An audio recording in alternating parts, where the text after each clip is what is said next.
Meiosis is a specialized kind of cell division that splits the number of chromosomes in half. It is essential for sexual reproduction, and there's two kinds of stages, meiosis 1 and meiosis 2. The first stage is meiosis 1, which begins with prophase. In prophase 1, chromosomes become compact and then pair up with their counterparts. This is when they swap genetic material in a process called crossing over. The next stage is metaphase 1, where matching chromosomes match at the center of the cell. Next, in anaphase 1, matching chromosomes are separated and moved to different sides. When they go to opposite sides, it cuts the number of chromosomes in half. After anaphase 1 is telophase 1 and cytokinesis. The cell divides into two haploid cells, each with half the number of original chromosomes. As you can see here from the diagram, two haploid cells result from cytokinesis. This is called reduction division. These haploid cells then move on to meiosis 2 for further division. Meiosis 2 is called equational division. It begins with prophase 2. In this phase, the chromosomes condense again in the two haploid cells.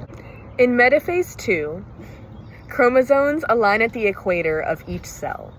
In anaphase 2, sister chromatids are separated and pulled to opposite poles. In the final stages of meiosis 2, which are telophase 2 and cytokinesis, each cell divides, which results in 4 haploid cells, each of these genetically distinct. They are genetically unique because of the genetic diversity that happens during the crossing over phase. In males, these haploid cells develop into sperm, while in females, one becomes an ovum if fertilized, and the others form polar bodies. The ovarian cycle begins with the follicular phase. This is days 1 through 13. The ovarian cycle begins on the first day of menstruation.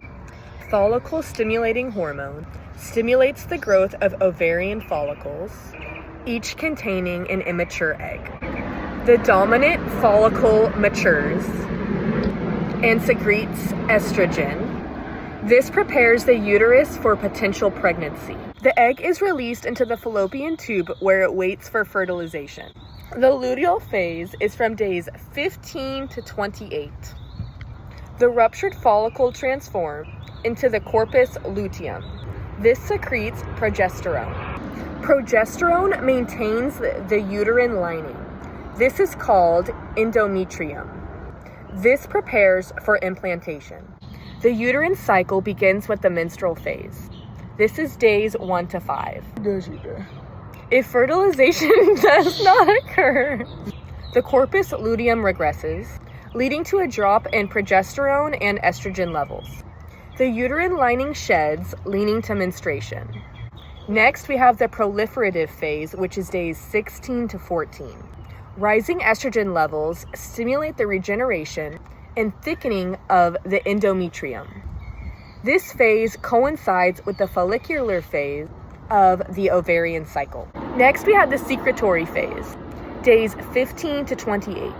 Progesterone from the corpus luteum causes the endometrium to become more glandular and vascularized. This creates an optimal environment for implantation. If fertilization does not occur, hormone levels drop. This leads to the next menstrual phase. Here are the different stages the zygote goes through during the first 2 weeks of life.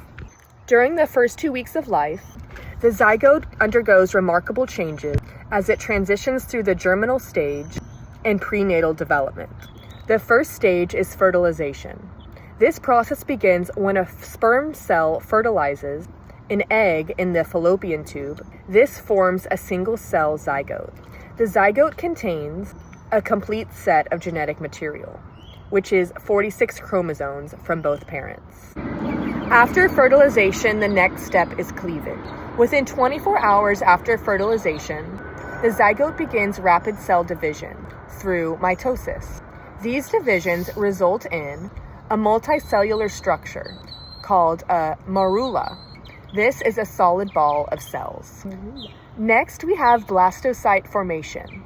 Around day 5, a morula develops. into a hollow structure called a blastocyte.